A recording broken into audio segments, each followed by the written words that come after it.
Hey folks, welcome back to this week's video, and this week we're going to be talking about distance control. I'm going to take you through a few drills that we recommend with our players, understanding tempo and speed to give us distance control, talking about kind of clock system for wedges, and also a ladder drill for low point control and consistent impact, okay? Before we get into the video, go ahead and like the video, subscribe to the channel. We appreciate you being here, and we're always learning, developing, and bringing you more content so you can play your best golf. So the very first thing we are looking at is, can we just understand speed and tempo of the swing to help us just produce the shot and kind of understand control and distance that we want to be seeing. And so the first thing that we have here, I'm going to hit 3 shots. What do we call this? Is kind of our ladder system. This isn't our name, it's just called the ladder system, or a ladder drill if you will. And with a ladder drill,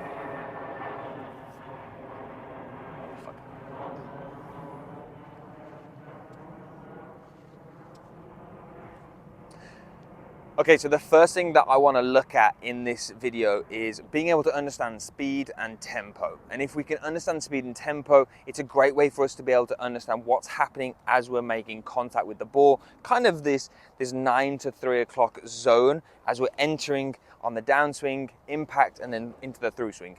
And if we can understand these points as we're making contact, we can start to understand what it means to actually make a consistent swing with good speed and good tempo. So we've got what we call a ladder drill. And a ladder drill is simply, I've got my club here, I've got an 8-iron, and I know I can hit my 8-iron about 175 yards, okay? Well, if I can hit an 8-iron 175 yards, can I actually produce the same speed and tempo to hit a 50% shot? So if I say 170 yards, if I go 50% of that, it's about 85 yards. So I want to try and hit an 85-yard shot with my 8-iron. And so I will get a normal grip, normal setup, and I'm going to try and now swing, full swing, and hit this 85 yards. So I'm really going to have to understand what it's like to make a full swing and only carry it 85 yards. And as soon as I've done that, I can assess contact, I can assess speed. Was it consistent? Was it good? That there was a good strike. Went 85 yards, I could always use a radar, a full swing if I needed to be able to check the numbers. Once I've done a 50% swing, the next thing I'm going to do is go 75%. Well, I know 75% of 170 is going to be 85, 42.5, so around 130 yards. So I now want to hit a 130-yard shot. So I still get the same setup, I still make the same full swing, but I feel 75%, and I should hit it, carry it 130 yards.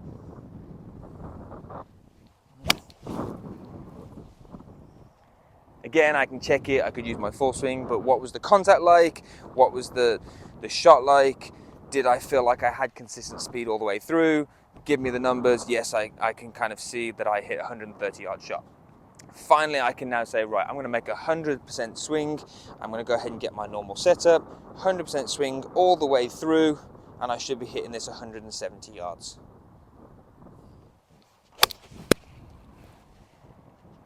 And then I could check it and I could see what it says.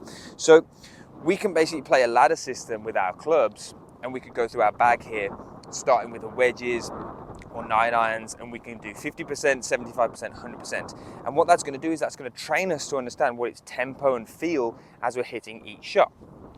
So as soon as we've started to play around with practice for the irons, we can start to look at wedges.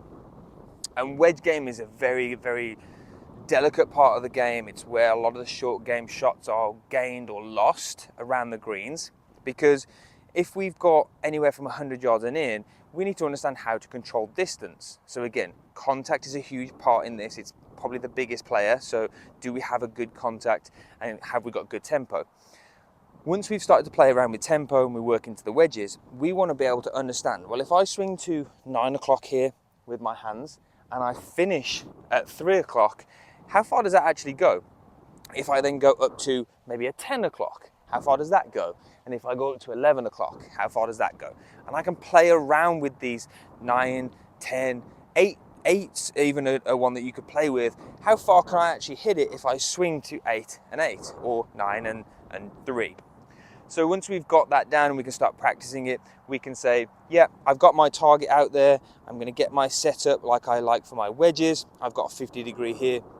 And if I swing 9 to 3, I can watch that to the target. Yeah, perfect. I could check the full swing and see what the data is. Okay, I can see I hit that 100 yards. Well, now can I say, do that repeatedly? But also, can I go 10 o'clock to 10 o'clock and get maybe 110? So let's go ahead and go 10 o'clock to 10 o'clock and see what it does. Again, a little higher, 10 o'clock to 10 o'clock finish. When I watch it, it was a little further that time than the 9 o'clock shot. I could use a full swing if I wanted to track the data. Yeah, cool, that was 110 yards. Finally, the next thing we could look at when it comes to wedges is what's happening for low points. Again, I talked about this a second ago. Low point is simply where the low point in the golf swing, if we think of an arc as it's coming down and round, the low point should always be after the ball. So you've seen a couple times now, I've taken divots, I've hit the ball, I've taken a divot, and the divot has always been behind the ball, okay? So past the ball, not necessarily this side, but past the ball. And so we're always catching ball first. That's a big determining factor of distance control. If we've got a low point that is back here and I'm hitting the ground before I get to the ball, even if it's slightly behind the ball and not in front of the ball, that's going to mean that I'm going to have trouble with my distance control. I need to be able to understand kind of where the shaft is leaning, the ball is being hit first, I'm aiming for the center of the club face, and I'm being able to create a divot past the ball. It doesn't have to be a big divot, it can vary based on your attack angle, but you still want to be creating somewhat of a descending blow, attacking the ball, and low point should be behind. Finally, the last thing I wanted to talk about, and I mentioned this briefly in the start, if I switch clubs here, I've got a line system here. And when I talked about low point control here, I wanted to move into that and then obviously talk about it on this. If you've got a line, you can use a line, maybe some spray paint on the floor, you can see a line. I've got a line of balls here, so I can give you a little bit of a representation of what we're looking at. Once I've got these set up, I'm going to just make my normal swings now, and I'm going to see that my divot is going to start after the ball, okay? Again, if I had a line, I'd be able to show it, but if I use the golf balls here, you're going to see, as I make a swing, we're going to see the divot behind or in front of the ball after I've made contact with the ball first.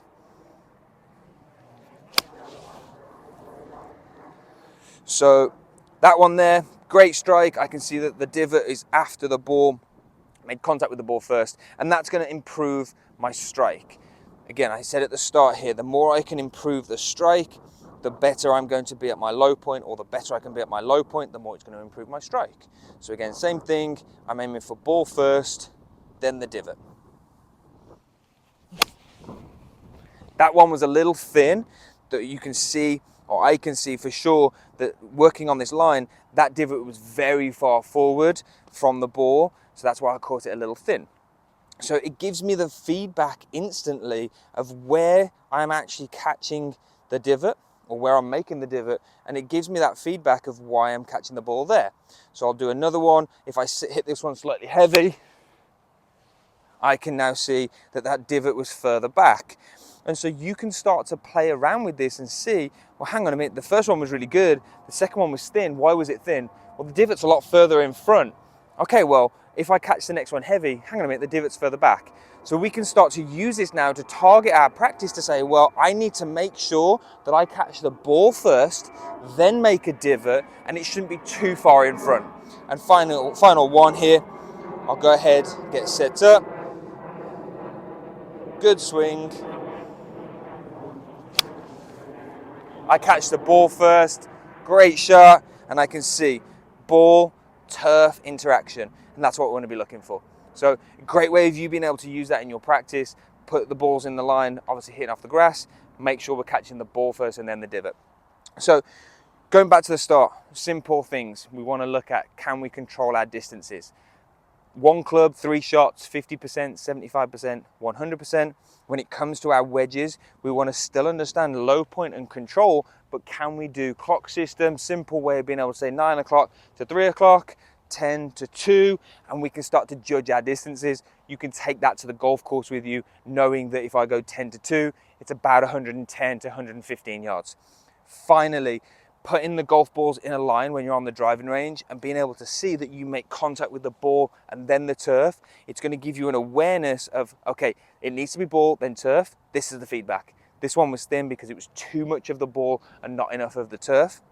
This one was heavy and it was too much of the turf first and then the ball. Final one, yes, I can see, caught the ball first and then the turf.